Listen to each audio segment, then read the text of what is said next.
मंगलाचरण करेंगे। ओम नमः सिद्धेभ्याः जय श्री ओम नमः सिद्धेभ्याः जय श्री ओम नमः सिद्धेभ्याः। मंगलम भगवान वीरो मंगलम गौतमो गणी मंगलम कुंद कुंदाद्यो जैन धर्मोस्तु मंगलम। सर्वमंगल मांगल्यम सर्व कल्याण कारकम प्रधानम सर्वधर्माणाम जैनम जयतु शासनम जैनम जयतु शासनम जैनम जयतु शासनम। तो परमात्म प्रकाश नाम का ग्रंथ हमारा चल रहा है, जिसमें एडिशनल सम्यक दर्शन के बारे में जो चर्चा हमारी चल रही है वो मोक्ष मार्ग प्रकाशित के 9वें अध्याय से हमने लिया है। तो काफी कुछ हमको परिभाषाएं उसकी मालूम पड़ी और भी क्लैरिटी अभी आएगी जैसे जैसे अपन आगे बढ़ेंगे। तो उस क्लैरिटी के साथ में अपन फिर वापस अपने सब्जेक्ट पर आएंगे, तो तब जब आएंगे तो अपने को काफी क्लैरिटी हो चुकी होगी। तो उसी संदर्भ में अपन ये उसको शेयर करते हैं और आगे की चर्चा करेंगे।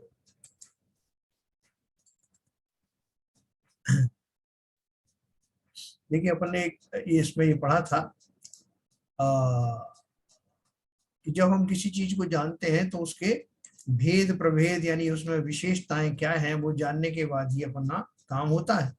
सामान्य रूप से किसी बात को जानना, जैसे द्रव्य के जो है जो गुण होते हैं, वस्तुत्व, द्रव्यत्व, अस्तित्व आदि जो गुण होते हैं वो कॉमन गुण है सभी द्रव्यों के। तो उन कॉमन गुणों को जान लेने से हम उन तत्वों में, उन द्रव्यों में भेद नहीं कर सकते।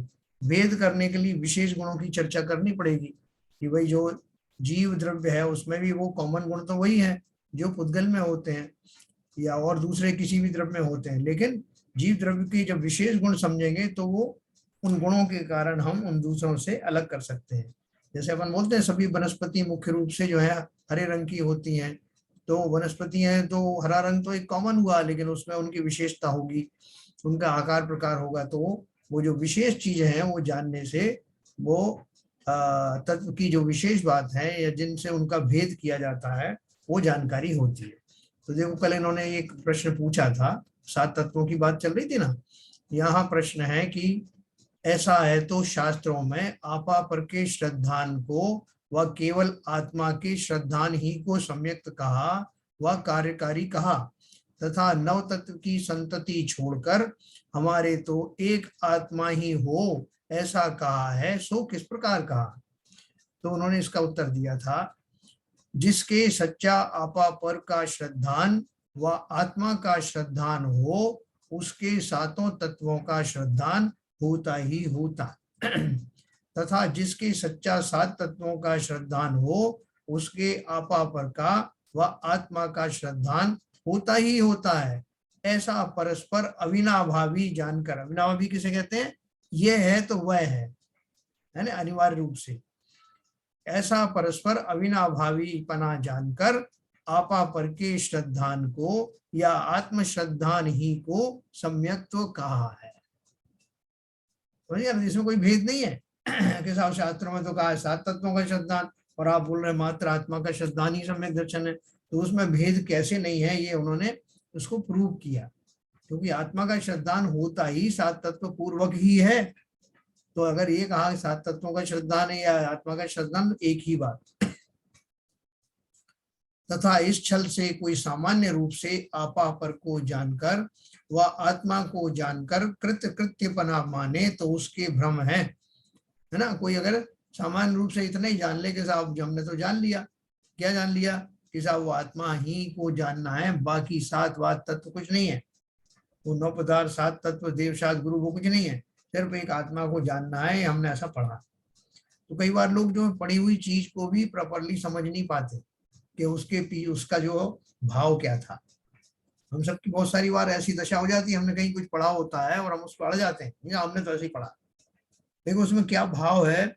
क्योंकि सब मैंने आपको कल बताया था कि जैन ग्रंथों में एक बहुत बेसिक बात यह है कि किसी भी ग्रंथ को उठा लो उनमें वही उसका संदर्भ होता है और उसका जो तत्व का सार है वो वैसा ही होता है, उसमें कहीं कोई बाधा नहीं आती, कोई प्रतिकूलता नहीं होती। उसको सिर्फ समझने की बात है कि कौन से ग्रंथ में वो बात किस अपेक्षा से किस नए से कही है। तो इसका अर्थ यह है कि विशेष रहित सामान्य है, सो गधे के सींग के समान है, अर्थात वो पूरी बात अपने को मालूम होना चाहिए। इसलिए प्रयोजनभूत आश्रव आदि विशेषों सहित आपापर का वश आत्मा का श्रद्धान करना योग्य है, अथवा सातों तत्वार्थों के श्रद्धान से रागादिक मिटाने के अर्थ पर द्रव्यों को भिन्न भाता है, वह अपनी आत्मा ही को भाता है, उसके प्रयोजन की सिद्धि होती है। इसलिए मुख्यता से भेद विज्ञान को व आत्मज्ञान को कार्यकारी कहा है। हमारा पर्पस क्या है सात तत्वों को जानने का? सात तत्वों को जानने का हमारा पर्पस क्या है? इसलिए कि उन सात तत्वों में से छांट करके बाकी सब तत्व जो है मैं नहीं हूं, ये स्थापित करना। अपन को चेकलिस्ट देते हैं ना आजकल कि इसमें से सही चीज का टिक लगाओ, तो बहुत सारे ऑप्शन देते हैं, तो ऑप्शन में से अपन ये नहीं है, ये नहीं है, ये नहीं है, ये सही है। तो ऐसे ही वो सात तत्वों का श्रद्धान इसलिए नहीं करना कि हमें उन सात तत्वों में रुचि है, बल्कि इसलिए करना कि वो सात तत्व मैं वास्तव में कहाँ हूँ और उनसे मेरे लक्षण कैसे अलग हैं, और वो जो है बाकी के जो सात तत्व हैं वो उनका उत्पादन हुआ कैसे, वो आए कहाँ से।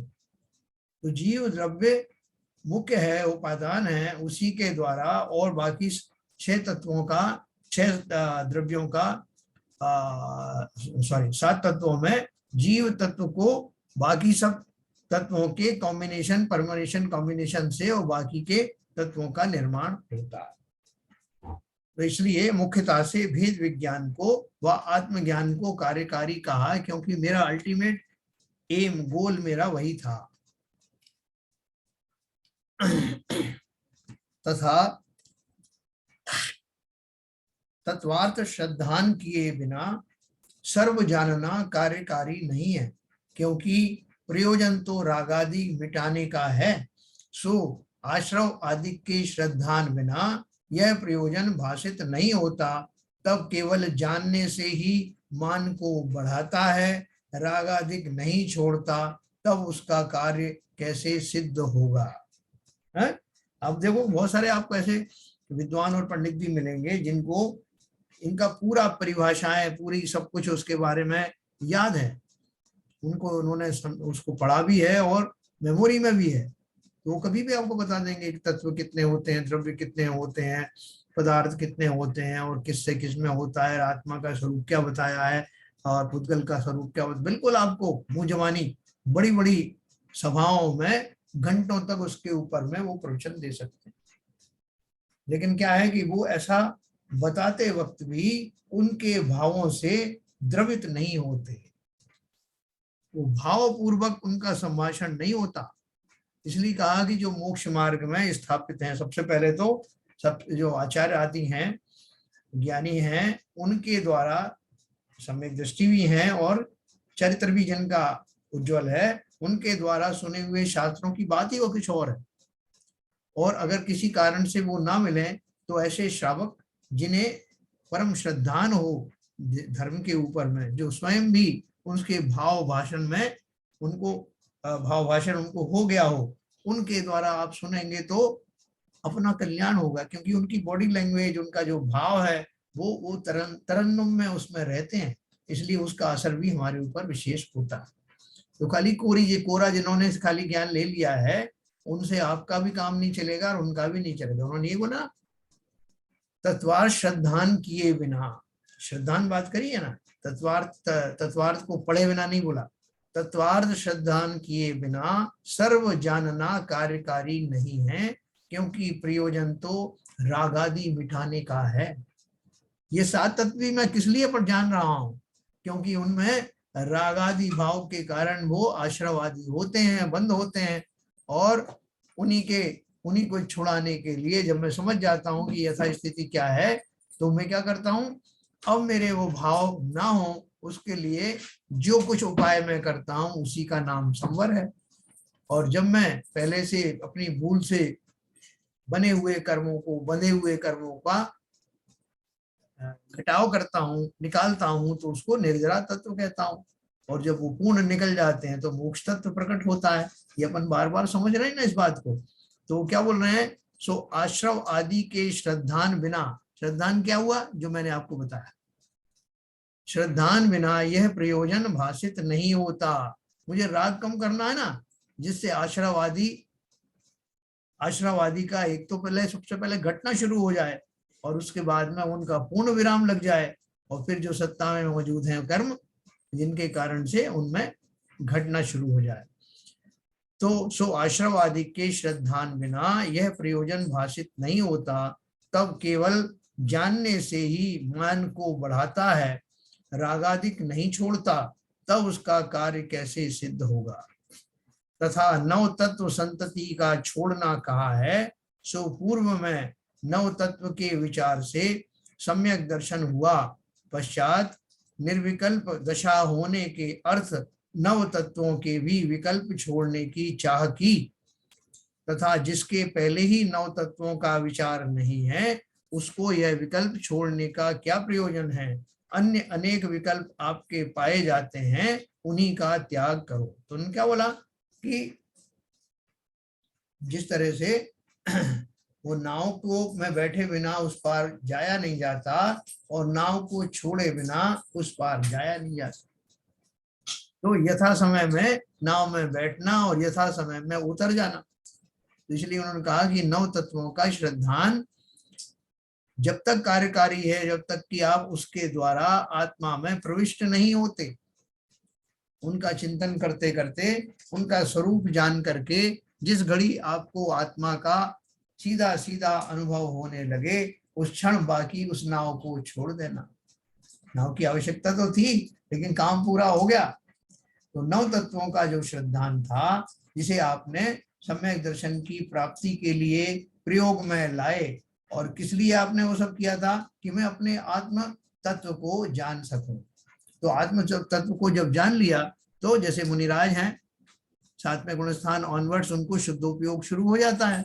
शुद्धोपयोग का अर्थ ही है कि अब किसी प्रकार के आलम्बन का, किसी भी प्रकार के शुभ राग की उन्हें आवश्यकता नहीं रही। 7 तत्वों का भली भांति उन्होंने श्रद्धान कर लिया, उन 7 तत्वों में से मैं क्या हूं ये प्राप्त कर लिया। यानी अपन जो घी निकालते ना, तो घी के लिए अपन ने दूध लिया, दूध को फिर उसको जामुन डाल करके दही आदि बनाया, दही आदि बनाने के बाद में उसमें से मक्खन निकाल करके और फिर घी निकाल लिया। तो घी निकालने के बाद में वो बाकी का जो बचा वो आपके क्या काम का, लेकिन उसके लिए उसको आए बिना वो घी निकलता नहीं, इसलिए तब तक तो उसकी आवश्यकता है। किसी से पूछो साहब घी किससे बना, सब दूध से बना। बोले ये दूध ही डाल दूं ना घी की जगह, बोले नहीं, उसको प्रोसेस करना पड़ेगा और वो घी लाना पड़ेगा, और घी लाने के बाद में फिर वो जो प्रोडक्ट था जो जिससे बनाया था उसकी आवश्यकता नहीं रही। ठीक इसी तरह से करना है। तो इस प्रकार आपा पर के श्रद्धान में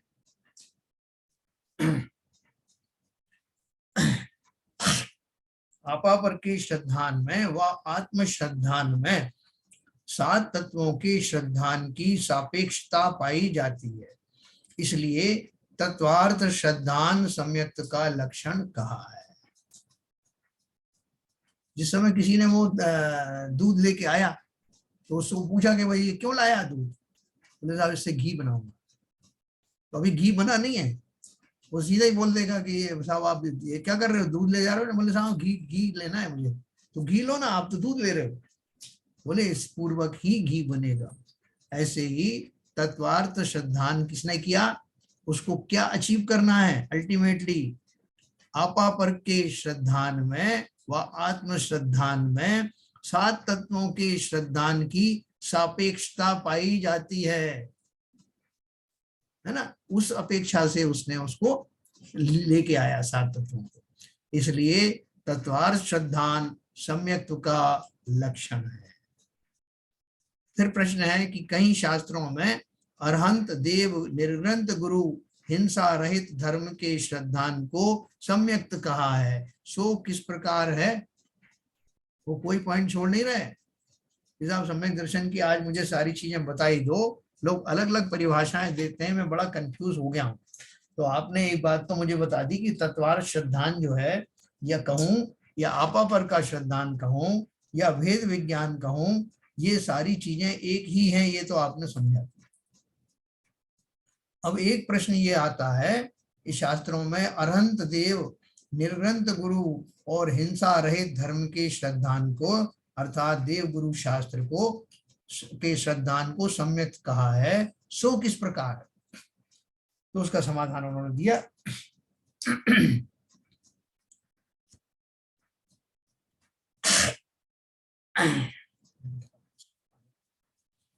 अरहंत देवादिक के श्रद्धान से कुदेवादिक का श्रद्धान दूर होने के कारण ग्रहित मिथ्यात्व का अभाव होता है।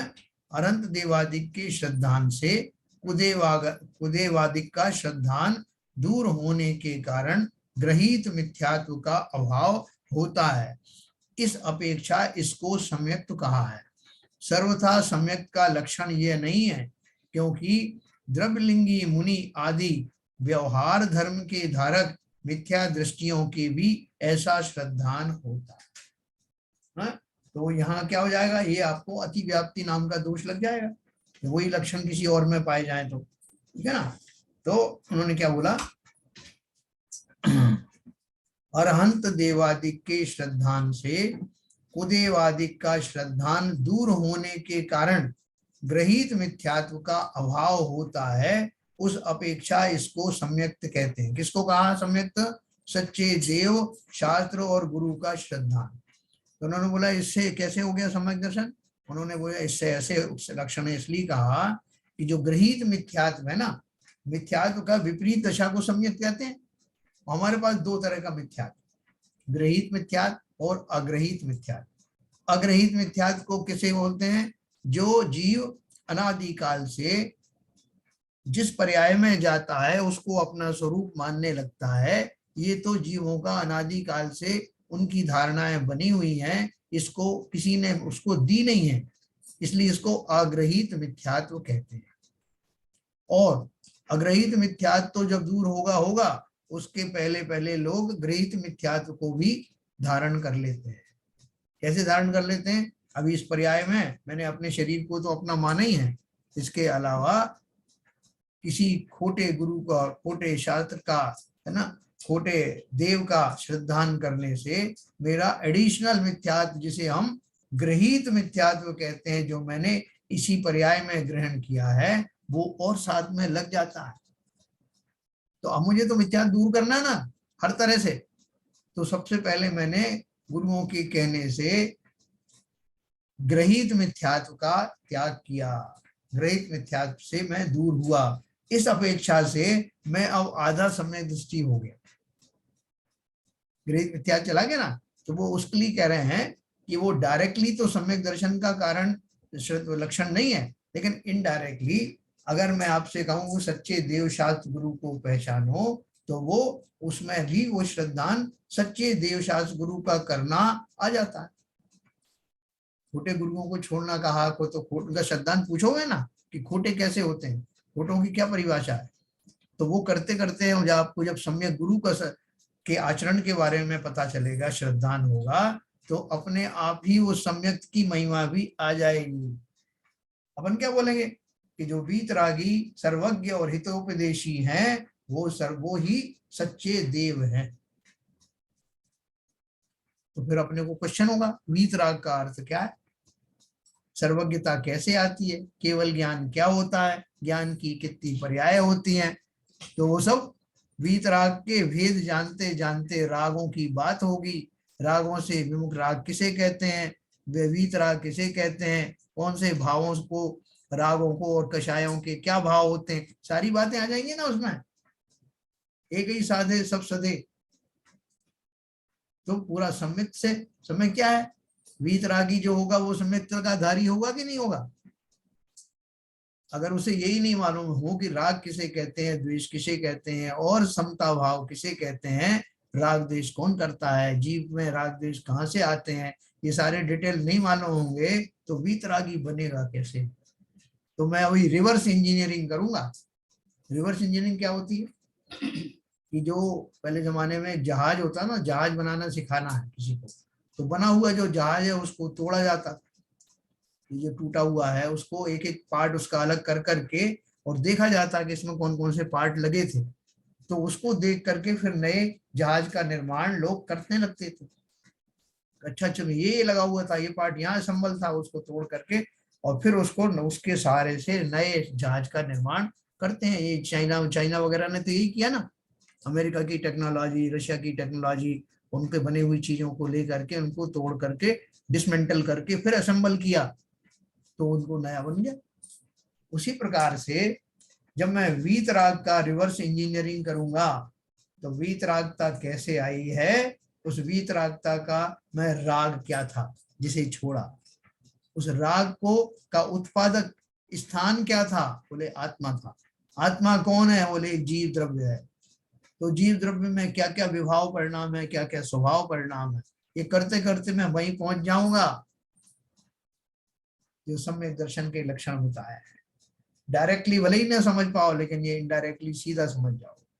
फिर उसी जाति के गुरु हैं मेरे, वो कौन से कम है, भले ही वो अभी छद्मस्त अवस्था में भी होंगे, अभी श्रेणी वाले आरोहण वाले भी नहीं होंगे, साथ में गुण स्थान में जाता हूँ, उनके दर्शन करता हूँ, उनके उपदेश सुनता हूँ, सम्यक के धारी हैं और उनका श्रेणी आरोहण होगा कभी भी। तो ऐसे सम्यक के धारी मेरे जो गुरु हैं वो भी तो वीतरागता से भरे हुए हैं, भले ही पूर्ण वीतराग नहीं हुए हों, लेकिन है तो उसी मार्ग पर। तो उस मार्ग को जान करके मैं जब खोटे गुरुओं की तुलना उनसे करूंगा कि उनमें ये सब है क्या, तो मुझे मालूम पड़ जाएगा कि गुरु कैसे होते हैं, सम्यक कैसे कहते हैं, उनकी जो है वो जो अनुव्रत महाव्रत आदि कैसे होते हैं, मूल गुण किसे कहते हैं, साधना क्या होती है, तपस्चरण क्या होते हैं, तपस्चरण में और सामायिक में क्या किया जाता है। तो सीधा सीधा आपको ये 7 तत्वों का श्रद्धान हुए बिना रहेगा नहीं। और ये सब चीजें कहाँ मिलेंगे डिटेल में, अब गुरु का तो सानिध्य कभी कभी मिलता है, अरंत का भी सानिध्य हमेशा नहीं मिलता, लेकिन शास्त्र है ना आपके पास, तो शास्त्र में तो यही खजाना है, ये माल है। तो इसलिए जिन जीवों को सच्चे देव शास्त्र गुरु का श्रद्धान हो, उनको सम्यक दर्शन ना हो ऐसा हो नहीं सकता। तो क्या लिखा उन्होंने, अरहंत देवादिक के श्रद्धान से कुदेवादिक का श्रद्धान दूर होने के कारण ग्रहित मिथ्यात्व का अभाव होता है, उस अपेक्षा इसको सम्यक्त्व कहा है। सर्वथा सम्यक्त्व का लक्षण ये नहीं है। सर्वथा क्यों नहीं है, क्योंकि वो थोड़ा घुमा फिरा करके लाना पड़ता है, इसलिए डायरेक्ट क्या है, क्योंकि एक और उसमें प्रॉब्लम क्या आ रही है कि देव की तो बात तो छोड़ दो, शास्त्र की बात भी छोड़ दो, यहाँ गुरुओं की जब बात आती है तो गुरुओं का परीक्षण करना बहुत आवश्यक है।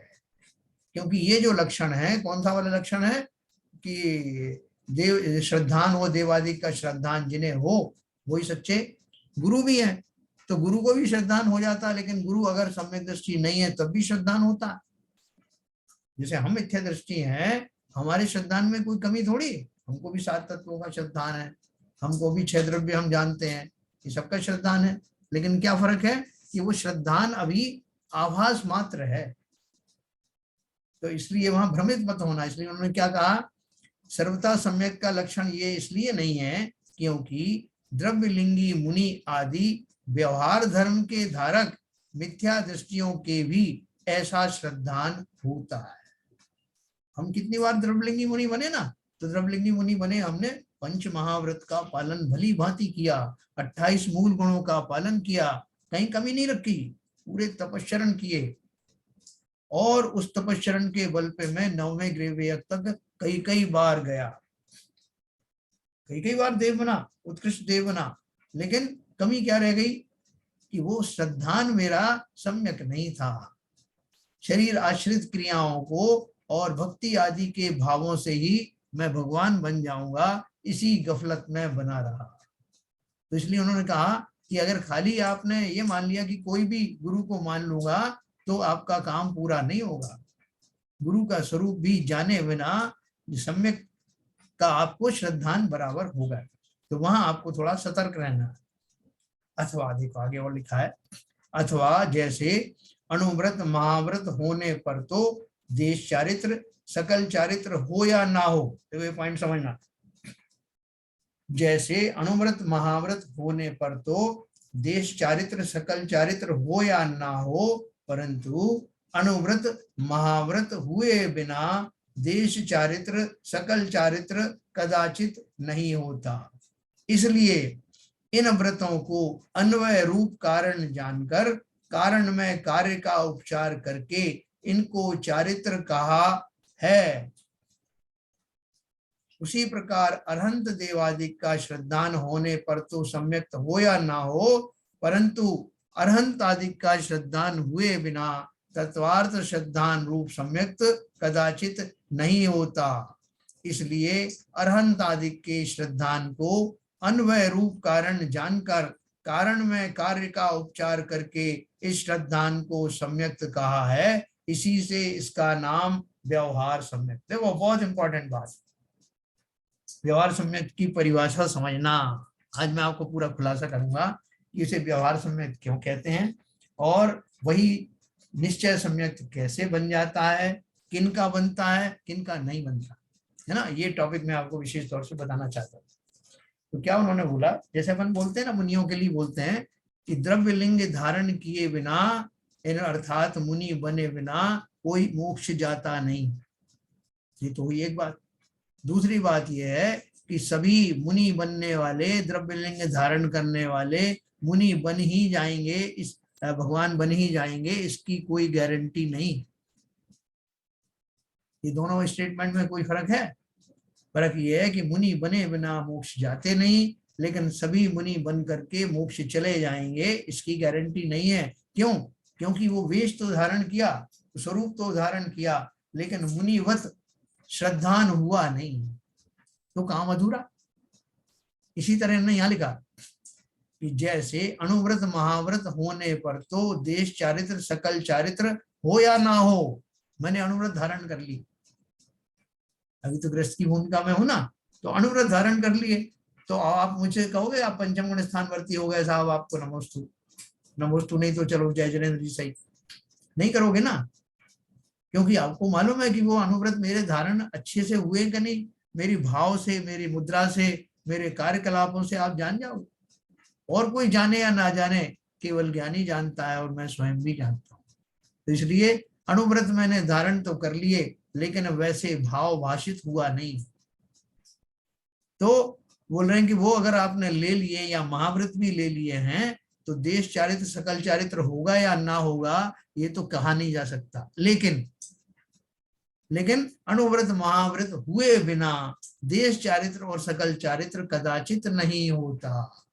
अगर किसी को देश चारित्र हुआ है तो उसने अवश्य अनुव्रत धारण किए होंगे, है ना, तब वो पंचम गुण स्थान वर्ती हुआ। इसी तरह सकल चारित्र उसने किसी के, हमने कहा कि 7वें गुण स्थान वर्ती हैं और वास्तव में 7वें गुण स्थान वर्ती हैं, 6ठे गुण स्थान वर्ती हैं, तो उन्होंने महाव्रत तो लिए ही होंगे ना। तो ये उन्होंने बात कही कि मैं, लेकिन इससे हमने क्या निष्कर्ष निकाला, इसलिए इन व्रतों को अन्वय रूप कारण जानकर कारण में कार्य का उपचार करके इनको चारित्र कहा है। जिसने किसी अपने किसने धारण किया नहीं किया नहीं वो मालूम नहीं, लेकिन इसका अर्थ क्या हुआ कि अनुव्रत और महाव्रत चारित्र धारण करने के साधन हैं, ये तो पक्की बात है। तो जो कि वो साधन है, अब किसने उन साधन का सही उपयोग किया नहीं किया वो एक अलग बात है, लेकिन मैं तो यही कहूंगा ना कि अनुव्रत महाव्रत पूर्वक ही पंचम गुण स्थान या सप्तम गुण स्थान को प्राप्त किया जाता है, या देश चारित्र और सकल चारित्र प्राप्त किया जाता है। तो अब बात बन गई कि सकल चारित्र मुझे प्राप्त करना ही है, या मुझे जो है देश चारित्र प्राप्त करना है, और उसके ये साधन है।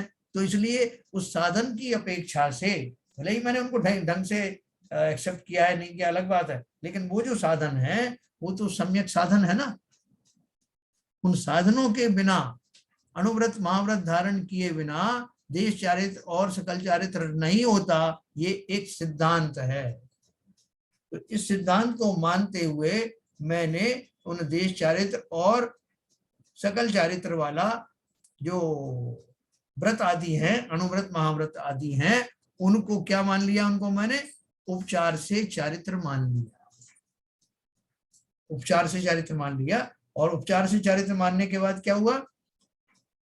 इसी प्रकार अरहंत देवादिक का श्रद्धान होने पर तो सम्यक्त हो या ना हो, ये उसकी मैंने आपको तुलना की कि मान्यता की। अब देखो इसी तरह से अरहंत देवादिक का श्रद्धान होने पर तो सम्यक्त हो या ना हो, किसी को श्रद्धान हुआ मतलब एक आइटम है। आइटम क्या है? अरहंत देवादिक का श्रद्धान होना, ये एक आइटम है। अब इस आइटम को कौन किसने अच्छी तरह उपयोग में लाया या नहीं लाया वो अलग बात है, लेकिन आइटम यही है। तो उस आइटम के द्वारा ही देवादि अरहंत देवादिक के श्रद्धान के द्वारा ही जीवों को सम्यक्त होता है। किनको होता है? जिनको हुआ है उनको होता है। सबको हो जाएगा इसकी गारंटी नहीं, लेकिन जिनको भी हुआ है वो अरहंत देवादिक के श्रद्धान के बिना नहीं हुआ। इसलिए कारण में कार्य का उपचार करके हम ये कहते हैं कि जिनको अरहंत देवादिक का श्रद्धान हुआ वो सारे सम्यक दृष्टि हैं। क्यों कहा?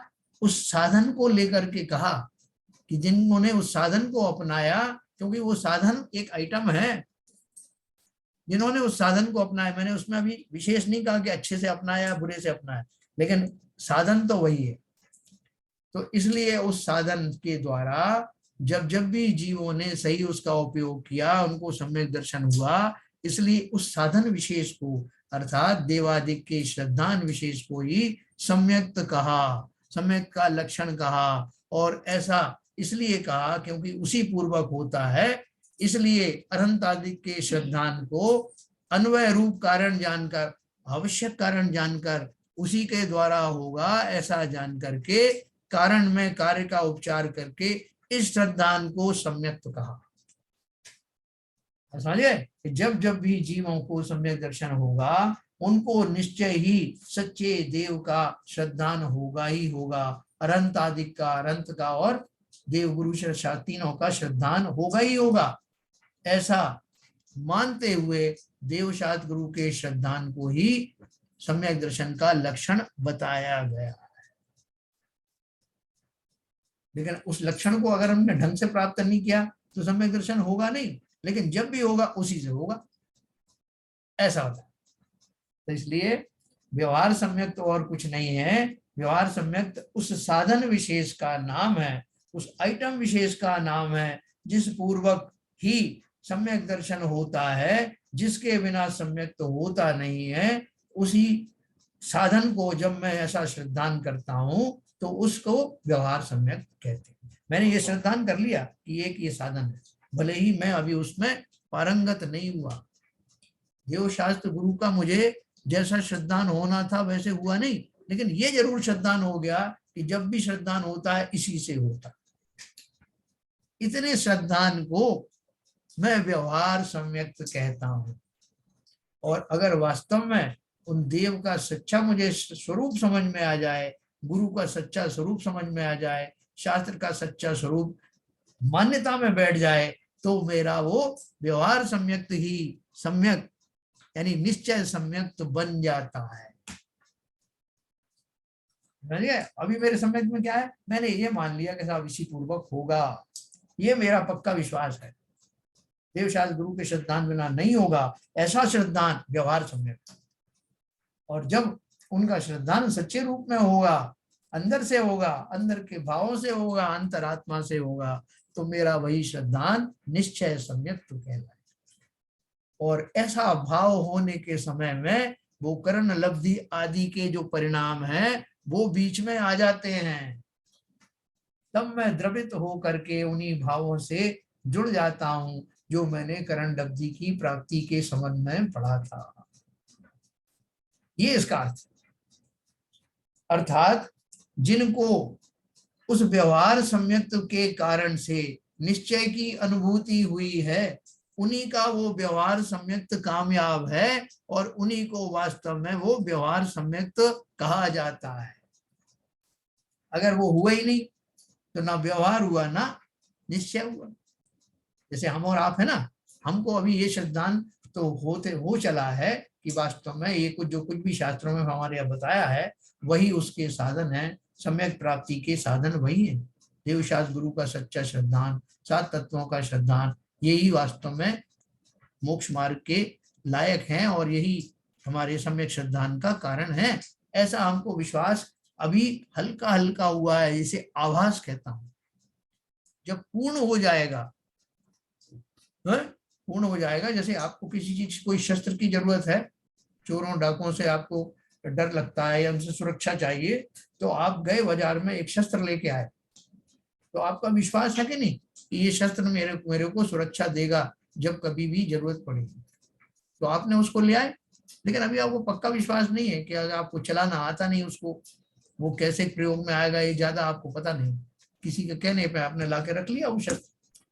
लेकिन अब आपको जब कभी विशेष रूप से संकट खड़ा होने वाला है, तब आपको उस शस्त्र की याद आएगी कि यार ये शस्त्र मेरे पास पड़ा हुआ है, इसकी मैं ट्रेनिंग तो ले लूं कि कैसे चलाएं, मुसीबत में क्या करूंगा इसको, तब मैं उसको उलट के पलट के सब देखूंगा, उसके सब पार्ट से जो है उसकी प्रोसीजर कैसा है, कैसे चलाई जाती है, सब कुछ मैं जानूंगा। तो वो जो जानने की जो बात आई, जिस समय मैं इस चीज में पारंगत हो गया, उसको करने के लिए तत्पर हो गया, उस समय जो मेरा श्रद्धान था कि ये मुझे सुरक्षा देगा, अब वो व्यवहार सम्यक्त जैसा हो गया। और कभी जब उसके चालन की, अपने देश आदि की सुरक्षा के लिए जब चलाने का बिल्कुल उपक्रम तैयार हो गया और मैं बिल्कुल पारंगत होने के बाद उसका मैंने उपयोग किया, तो वही मेरा निश्चय सम्यक दर्शन का साधन बन गया। ऐसा इसका एक सीक्वेंस पड़ता है। तो हमें व्यवहाराभास है, व्यवहाराभास से, लेकिन व्यवहाराभास भी कैसा है कि हमने उसको छोड़ा नहीं है, श्रद्धान पक्का है, तो निश्चय ही हमें वास्तविक व्यवहार सम्यक तो होगा। और व्यवहार सम्यक तो होने के बाद उस व्यवहार सम्यक के द्वारा हमारे श्रद्धान में जो प्रगाढ़ता बढ़ेगी, उस पूर्वक एक दिन मैं निश्चय सम्यक का भी धारी हो जाऊंगा। वही व्यवहार सम्यक सम्यक दर्शन, निश्चय सम्यक दर्शन बनेगा, ऐसा नहीं मैं कह रहा हूं, लेकिन वो जो आपका जो चिंतन है उस दिशा में चलते रहने के कारण एक दिन आपके भाव उस लेवल के होंगे जो कि करण लब्धि आदि के परिणाम वाले के होते। तो ये हमने व्यवहार सम्यक पढ़ा, मैंने आपको साथ में निश्चय सम्यक भी बताया। अथवा जिसके तत्वार्थ श्रद्धान हो, उसके सच्चे अरहंत आदि के स्वरूप का श्रद्धान होता ही होता है। जिसके तत्वार्थ श्रद्धान हो, उसके सच्चे अरहंत आदि के स्वरूप का श्रद्धान होता ही होता है। तत्वार्थ श्रद्धान बिना पक्ष से अरहंत आदि का श्रद्धान करे, परंतु यथावत स्वरूप की पहचान सहित श्रद्धान नहीं होता। क्या बोल रहे हैं? तत्वार्थ श्रद्धान के बिना अरहंत आदि का श्रद्धान करे, परंतु यथावत स्वरूप की पहचान सहित श्रद्धान नहीं होता। तथा जिसके सच्चे अरहंत आदि के स्वरूप का श्रद्धान हो, उसके तत्व श्रद्धान होता ही होता है, क्योंकि अरहंत आदि का स्वरूप पहचानने से जीव अजीव आश्रव आदि की पहचान होती है। इस प्रकार इनको परस्पर अविनाभावी जानकर कहीं अरहंत आदि के श्रद्धान को भी सम्यक्त कहा है। देखो, मैंने कोशिश की आपको ये बताने की कि अगर किसी जीव ने अरहंत का सच्चा स्वरूप जाना, तो अरहंत का सच्चा स्वरूप क्या बताया मैंने? 3 भाषा में 3 शब्दों में बताया, जो वीतरागी हो, सर्वज्ञ हो, हितोपदेशी हो। अब इन तीनों तत्वों का, तीनों शब्दों का जब आप विश्लेषण करोगे तो वीतरागता की बात आएगी। भाई साहब, वीतरागता किसे कहते हैं? तो बताऊं, राग का विपरीत लक्षण ही वीतरागता है। तो राग किसे कहते हैं?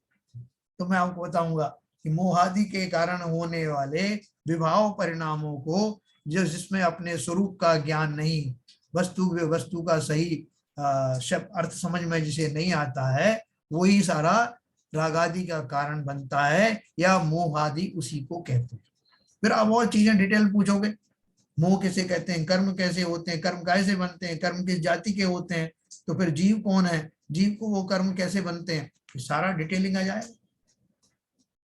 उन 3 शब्दों के माध्यम से पूरा पूरा के पूरा जैन अगम समझाया जा सकता है।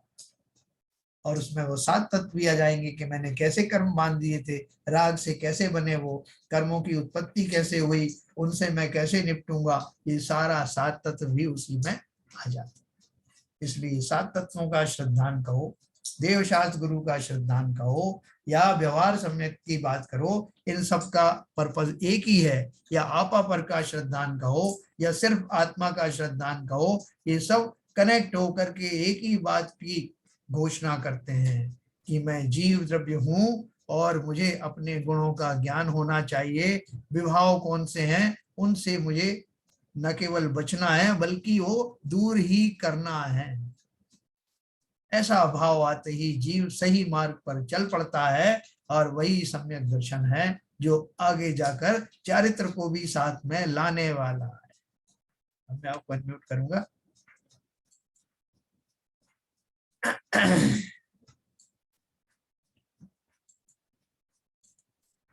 हाँ सर, सब्जेक्ट ठीक चला?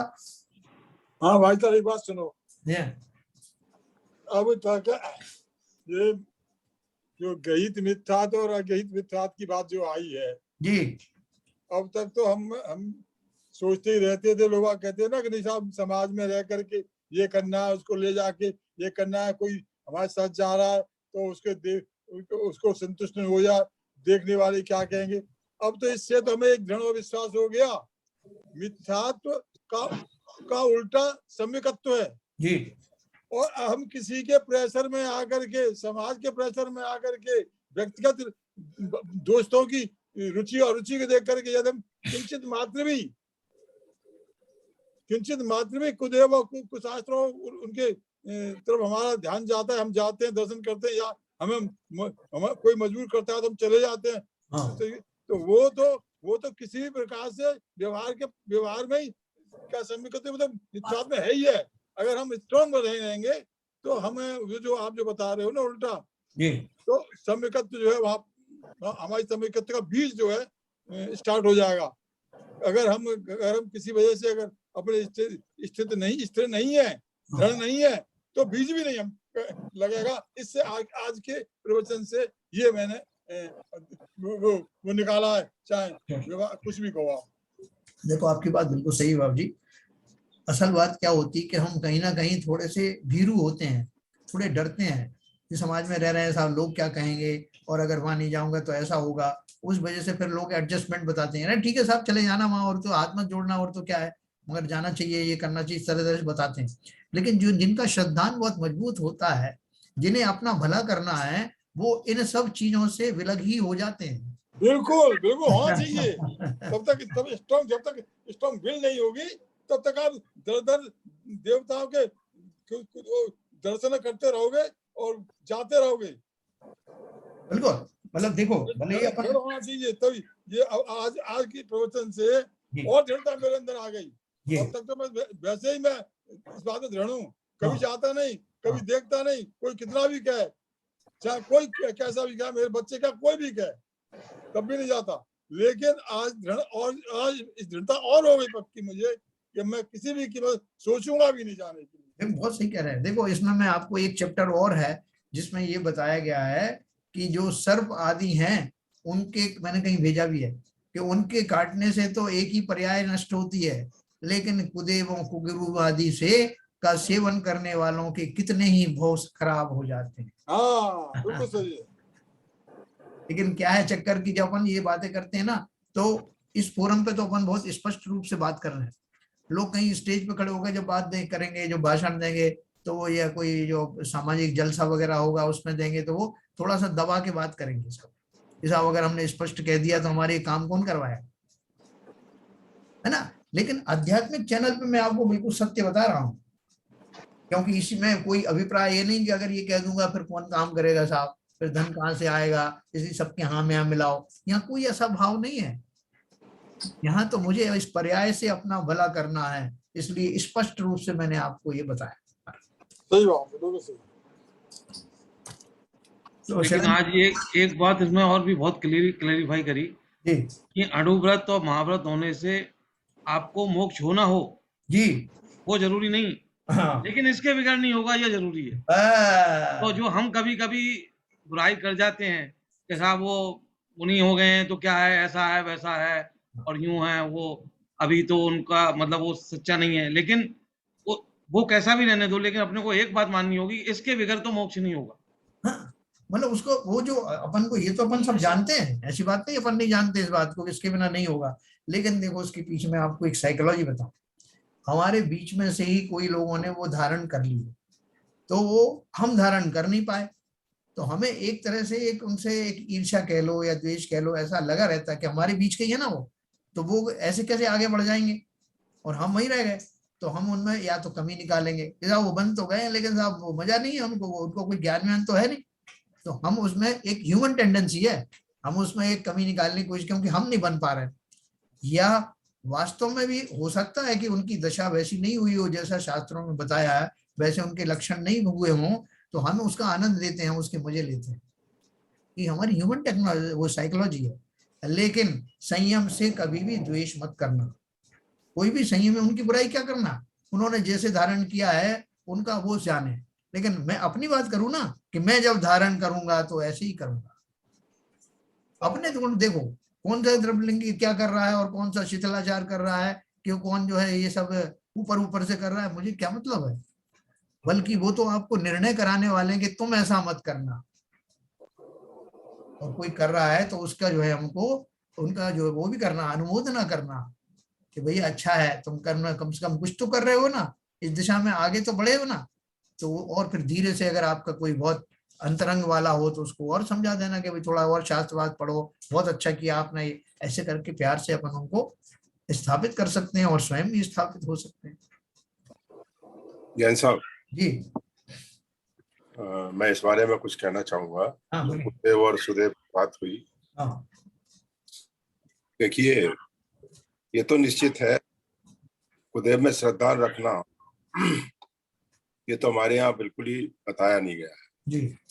अगर कुदेव का श्रद्धा रखते हैं तो कई भवों तक हमारा आपका बंद होता है। हाँ, तो ये सब है सारा भावों का खेल। अब कुदेव के सामने खड़े हुए ही हैं, और अगर हम भाव नहीं है श्रद्धा करने के, उनको पूजने के, सारा भावों का खेल है, फिजिकल प्रेजेंस का नहीं है। हाँ, हाँ, ये फिजिकल प्रेजेंस के में लोग क्या कहते हैं, व्रत ले लेते हैं, संयम ले लेते हैं, अपना क्या कहते हैं एक प्रण ले लेते हैं, और अपने रागों द्वेषों में तो कुछ कमी करते नहीं। हाँ, हाँ, हाँ, तो सबसे बड़ी चीज है अपने भाव में विशुद्धता लानी है, भाव में दृढ़ता लानी है, भाव में ये प्रेरणा लेनी है कि मैं कुदेवों का श्रद्धा नहीं करता हूँ।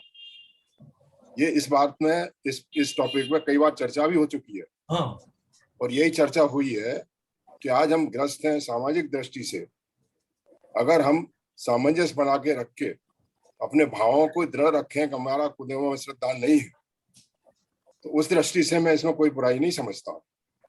बजाय इसके कि अपने भावों में तो द्वेषों में रागों में तो कोई कमी नहीं है, मायाचारी चालू है, क्रोध चालू है, झगड़ा चालू है, मगर दृढ़ लिया हुआ है, मैं वहां नहीं जाऊंगा क्योंकि वो कुदेव है। तो भावों की शुद्धता, भाव में दृढ़ता लाना बहुत जरूरी है।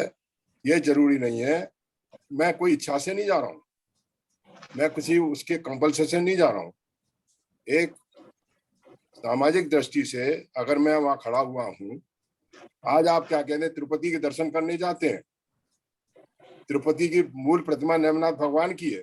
हाँ, अगर मैं उनके नेमिनाथ भगवान के दर्शन के फलस्वरूप जाता हूँ, या बद्रीनाथ जी में वहां उस प्रतिमा के दर्शन करने आदिनाथ भगवान की मूल प्रतिमा के श्रद्धांजलि के जाता हूँ, तो उसमें क्या बुराई है। हाँ, देखो मैं इस टॉपिक को बताता हूँ आपको। इसी में मोक्ष मार्ग प्रकाशक का एक अध्याय में ऐसा लिखा है कि बहुत सारे लोग इस बात को, जो अपन चर्चा चल रही है ना, इसी को उन्होंने बोला है, इस बात को गलत ढंग से समझते हैं। तो उन्होंने उदाहरण दिया किसका, एक राजा थे वज्रकर्ण, रामचंद्र जी के जमाने में। वो उनको ऐसा श्रद्धांत था कि मुझे जो खोटे देव शास्त्र गुरु आदि हैं या जिनेंद्र देव के अतिरिक्त किसी के सामने मस्तक नहीं झुकाना। तो उनको ये ऐसा भ्रम होने के कारण उन्होंने वो जो राजा था, सिंगोदर नाम का राजा था, उसको नमस्कार नहीं किया। उसके फलस्वरूप उनका बहुत जबरदस्त झगड़ा हुआ, युद्ध हुआ। और इन्होंने क्या किया था, अपने अंगूठी में जिन प्रतिमा का एक वो बना रखा था कि मैं नमस्कार करूंगा तो इनको ही करूंगा, नहीं किसी को नहीं करूंगा, उसको लेकर बहुत युद्ध हुए। तो यहाँ टोडरमल जी ने लिखा है उसमें, मैं आज सुबह ही पढ़ रहा था कि राजाधिक को जो है का उस रूप में तो बहुत सारे लोग नमस्कार करते हैं कि वो राजा है और लौकिक रूप से उसको नमस्कार करते हैं, उसमें उसको नमस्कार करने में कोई हर्ज नहीं। तो वो उसने जो इस तरह का जो भाव किया, वो उसने उसको सही ढंग से समझा नहीं। जैसे आप कह रहे हो ना कि वहां किस अपेक्षा से नमस्कार किया जा रहा है, अब सम्यक दृष्टि भी सब रह रहे हैं ना कि राजा अगर हम के दरबार में रहते हैं कि नहीं जी, तो उनको लौकिक रूप से जो विनय वगैरह की जाती है, वो विनय से उनका श्रद्धान खंडित नहीं होता। वही मैं कहने की कोशिश कर रहा हूँ सर। तो इसलिए वो भाव खाली, आपने एक बात बहुत अच्छी कही कि इवन वो कुदेव कुगुरु शास्त्र अगर मिलते भी हैं, उनसे द्वेष परिणाम नहीं रखना जी, राग नहीं रखना तो द्वेष भी नहीं रखना। वही तो मैं कह रहा हूँ, मेरा कहने का मतलब वही है, हमें भावों में दृढ़ता होना चाहिए, हाँ भावों में ये क्लैरिटी होना चाहिए कि मैं इन पर श्रद्धा नहीं कर रहा हूँ। हाँ, और उस समय अगर अपने जिनेन्द्र देव का अगर मैं नमन करता हूँ, अपने भावों को दूसरी जगह रखता हूँ और ये श्रद्धा रखता हूँ कि मैं इनकी क्या कहते हैं, मैं श्रद्धा नहीं रख रहा हूँ, ना मैं इसे द्वेष रख रहा हूँ, तो इसमें कोई बुराई नहीं है मेरे साथ। अंदर से अगर आपको पक्का ये विश्वास है तो फिर जैसे आप जो संग्रहालय वगैरह में जाते हो, वहां भी बहुत सारी मूर्तियां रखी रहती हैं सबकी, वो जी हाँ, जी हाँ, हाँ। तो उसी भाव से देखो ना, साक्षी भाव से। अब देखिए घाटकोपर में सर्वधर्म मंदिर है, हाँ है ना, सर्वोदय मंदिर है। उसमें सारे धर्मों की मूर्तियां हैं, जैन धर्म की भी अपने भगवान महावीर स्वामी की मूर्तियां हैं। हाँ। तो मेरा श्रद्धांत तो महावीर स्वामी के ऊपर ही है, मगर मैं इतिहास जानने के नाम से या पुरातत्व की सूचना लेने के नाम से अगर मैं लेता हूँ तो मैं कोई द्वेष नहीं रख रहा हूँ, ना मैं श्रद्धांत कर रहा हूँ। बिल्कुल सही। मूल अंत में मैं एक ही निर्णय मतलब अपना कंक्लूजन कर रहा हूँ कि सारा खेल हमारे भावों का है, और भाव में अगर मेरा गुरु के प्रति श्रद्धा नहीं है और मैं इस बात पर दृढ़ हूँ, तो कहीं कोई मेरी फिजिकल प्रेजेंस होने से मेरे श्रद्धान में कोई दाग नहीं लगता है। केवल ये प्रण देने से और अपने दैनिक क्रियाओं में उतने ही राग द्वेष और क्रोध के मान वाचारी के भाव रखने से अगर ये बात सिद्ध होती है तो ये केवल पाखंड है। नहीं, आप बिल्कुल सही कह रहे हैं कि देखो देवशाद गुरु के प्रति भी कि कोई भी हो, उनके प्रति मेरा द्वेष भी नहीं है कि मैं अगर किसी ने कहा कि साहब आपको वहां चलना पड़ा, नहीं साहब मैं नहीं वहां जाता, वो सब खोटे गुरु हैं, ये अपने मन में श्रद्धा रखने की बात है। यस, बाहर से आप किसी को कहोगे तो जो आपको द्वेष की बात रहेगी, फिर और द्वेष बढ़ेगा। आंतरिक परिणामों की बात है, आंतरिक श्रद्धा की बात है। ये कह रहा था बाबू जी कि जो श्रद्धान है वो तो अंतरंग अवस्था है, मेरा श्रद्धान मैं जानता हूँ। हाँ। और उसमें मेरे को दृढ़ रहना है। बाहर की जो चीज है उनसे ज्यादा मेरे को अंतर नहीं पड़ता उस चीज का। यस, अगर मेरा श्रद्धान पक्का है तो। अरे आपके पिताजी मान लो जो है किसी के, वो ब्राह्मण या किसी और जाति में आप उत्पन्न हुए हो, बाद में आप जैन हो गए, तो क्या अपने माता पिता को विनय करना बंद कर दोगे? आपने जैन धर्म अंगीकार कर लिया, ऐसे बहुत सारे केसेस हैं सर। कई पत्नियां क्या कहते हैं, जैन धर्म अंगीकार कर लेती हैं दूसरे धर्म में। हाँ। तो क्या अपने पति को और सास ससुर को नहीं मानेगा? उसी घर में क्या कहते हैं, रामचंद्र जी की पूजा होती है, कृष्ण की पूजा होती है, और वो अपने नमोकार मंत्र करके महावीर भगवान का श्रद्धान करती है। आंतरिक श्रद्धा है। रिक्वायरमेंट अलग है, लौकिक रिक्वायरमेंट अलग। बिल्कुल। यस, ये तो अगर मेरे को अध्यात्म में आगे बढ़ना है तो बाकी इन सब चीजों को छोड़ना ही होगा। फिर सोसाइटी और सोशल उससे प्रेशर से कोई लेना देना नहीं है। नहीं, वो तो फिर आप पंचम गुण चौथे गुण स्थान में पहुंच के नहीं, अगर मेरे को वाकई नहीं, मेरे को आगे अगर बढ़ना है तो मेरे को यही करना होगा, मेरे को सोसाइटी से कुछ कट ऑफ करना होगा अपने आप। बिल्कुल बिल्कुल सही कह रहे हैं आरपी जैन साहब, आप सही कह रहे हैं।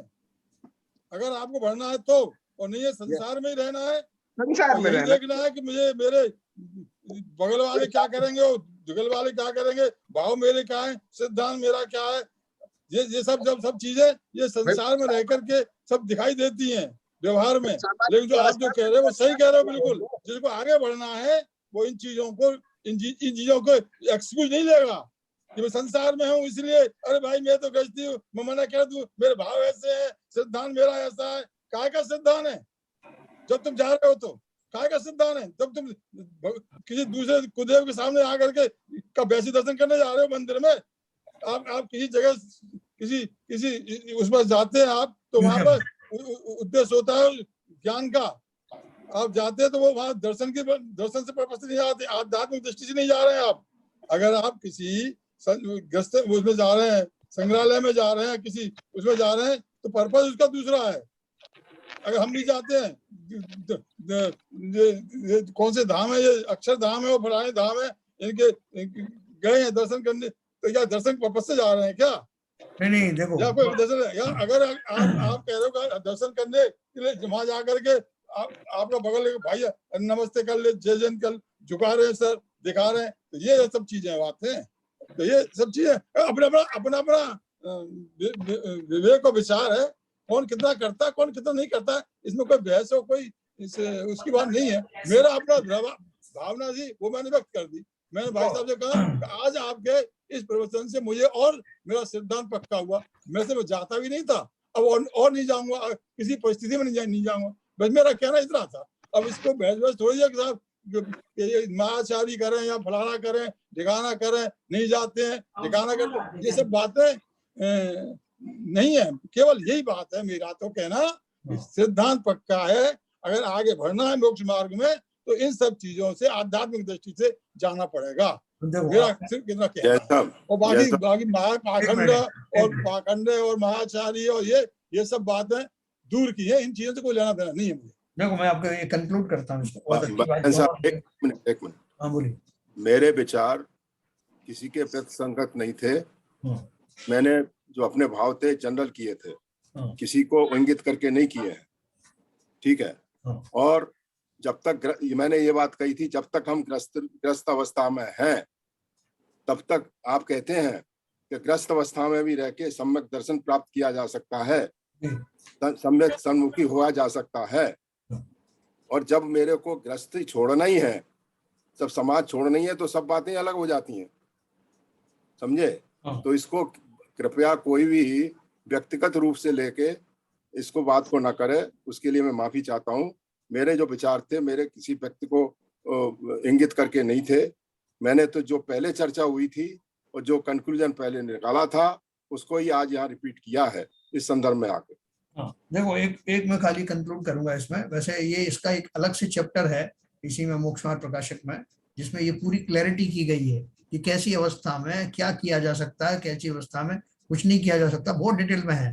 तो क्योंकि अपन को मोक्ष मार्ग प्रकाशक पढ़ने का अभी पूरा मौका मिला नहीं है, तो जब सब लोगों की सम्मति होगी तो अपन पूरा पढ़ेंगे, तो ये सारा तारतम्यता से आपको मिल जाएगा उसमें। और मैं खाली अभी इतना बताना चाहता हूँ कि ये जो लौकिक जो श्रद्धा ने, जैसे आरपी जैन साहब कह रहे हैं ना कि हमारे लौकिक गुरु हैं, जैसे माता पिता हैं, ये सब जो है उनको लौकिक दृष्टि से नमस्कार आदि करने में कोई हर्ज नहीं है। लेकिन अगर मैं इस भाव से ही जा रहा हूँ कि जैसे मेरे जो है महावीर स्वामी है, ऐसे शंकर जी हैं, उनको भी नमस्कार कर लेता हूँ, तो महान दोष है। बिल्कुल सही बात है। 80% लोग ऐसे जाते हैं भाई। बिल्कुल सही बात है, बिल्कुल सही बात है। और दूसरी बात ये है, उसको आप जनरलाइज नहीं कर सकते। हाँ। जो जा रहा है कि वो किस भाव से जा रहा है, इस भाव से जाना नहीं, और इस ऐसा कहीं भाव बन ना जाए। एक और चीज है, हम जब जाते हैं ऐसा दर्शन करने, चले गए, हमारा भाव नहीं है साहब, जैसा और लोग जा रहे थे, हमारा एक टूर था, एक ग्रुप था, इसलिए हम उसमें चले गए तो कोई को बुरा ना लगे। तो इसका एक दुष्परिणाम भी होता है। दुष्परिणाम क्या होता है कि जैसे हमारी कुछ ख्याति है, हमारा कुछ लेवल है समाज के अंदर, और लोग हमें जानते हैं कि बहुत धर्मधारी, तो उनको देख करके जो दूसरे जो संप्रदाय के लोग हैं, जो आपको बताएंगे प्रमाण के तौर पर, साहब हमारे उनके श्रद्धान तो लोग, हमारे देव का श्रद्धान करने तो बड़े बड़े लोग आते हैं पूजन करने, फलाने देखो वो भी आए थे। इसका एक गलत कुप्रभावना है, ये एंगल भी ध्यान रखना। इसलिए कोशिश ये करना कि वहां अगर संभव हो तो अवॉइड करना।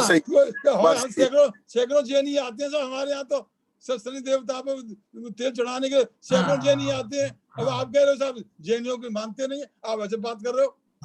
और वो नहीं, देखो इस छल से आप एक जाना ही बंद कर दोगे आप, एक भी यही नहीं जाए। कोई मुसलमान आपके मंदिर में आता है क्या? यहाँ था। एक भी आ जाए। और क्या होता है, देखो आपको तो क्लैरिटी है। आप देखिए कितनी शिथिलता है हमारे उसमें हम अपना लौकिकता और समाज दुनिया भर की बातें करके हम अपनी शिथिलता को जायज ठहरा रहे हैं। हम कहते हैं मुसलमान कोई आ जाए हमारे मंदिर में, वो नहीं आते, कभी नहीं आएंगे। क्यों नहीं आती? देखिए जैन साहब, देंगे। देखिए जैन साहब, हाँ तो ये सब चीजें हैं, अच्छी बात हैं। टॉपिक को इसको बंद करिए यहीं। हाँ इसको आप जनरलाइज नहीं कर सकते। मैं किस कह रहा हूँ, हमारे यहाँ 90% लोग मांगने की दृष्टि में कि दूसरे देवता हैं हमको कुछ देते हैं, आज भी जाते हैं, ये कट सत्य है। हाँ बिल्कुल सही कह रहे हैं साहब आप। और यही मानते हैं। बाबूजी एक मिनट सुन लीजिए, ये बिल्कुल कट सत्य है। मैं इस दूसरी स्थिति की बात कर रहा हूँ। जो लोग ये जाते हैं वो उनका मैं कोई समर्थक नहीं हूँ, और वो महान मिथ्यात्व है, और वो अपने जैन धर्म के महान अगेंस्ट है। मगर मैंने जो बोला था या हरभजन साहब ने जो बोला था वो दूसरे भावों से बोला था, उसको आप जनरलाइज मत करिए। नहीं उसको जनरलाइज मत करिए। एक निवेदन मैं करूं भाई साहब, एक निवेदन मैं करूं। देखो सम्यक दर्शन का जो प्रभावना जो है एक वो है, लक्षण है। आठ जो अंग है उनमें से बिल्कुल एक सेकंड। अब प्रभावना अगर प्रभावित होती है, जैसे भी आपने बताया ना, एक मंदिर में एक जैनी गया, 2 जैनी गए, 3 जैनी गए, 4, तो वो प्रभावना में जो भगवान हमारे जो प्रभावना में दोष लगा, वो हमारे सम्यक दर्शन का अंग है, वो भी हमें दूषित करता है। मैं जहां तक समझता हूँ, हो सकता है मैं गलत समझ रहा हूँ, हो सकता है मुझे ज्ञान न हो, लेकिन मैं समझता हूँ कि हमें हर हालत में, तो परिस्थिति अलग है, हर हालत में अपने दृढ़ता से, दृढ़ता पूर्वक, जहाँ तक संभव है, जहाँ तक संभव है। जैन साहब मैं थोड़ा सा बोलूं? हाँ बोलिए। टाइम तो हो गया है, लेकिन मैं ये बोल रहा हूँ, बहस का विषय ही नहीं है। हाँ सहज भाव से मानते हुए अपने ऊपर अपनाइए, दूसरों की चिंता छोड़ दीजिए। बिल्कुल सही है, बिल्कुल सही है, यही मैं कह रहा हूँ। किसी लेना देना नहीं है इस पे किसी को, मतलब इसमें जो जिसके समझ में आए, लाइक जैसे जो बात कर रहे हैं, वो दूसरों पे अपना लोटा छानो।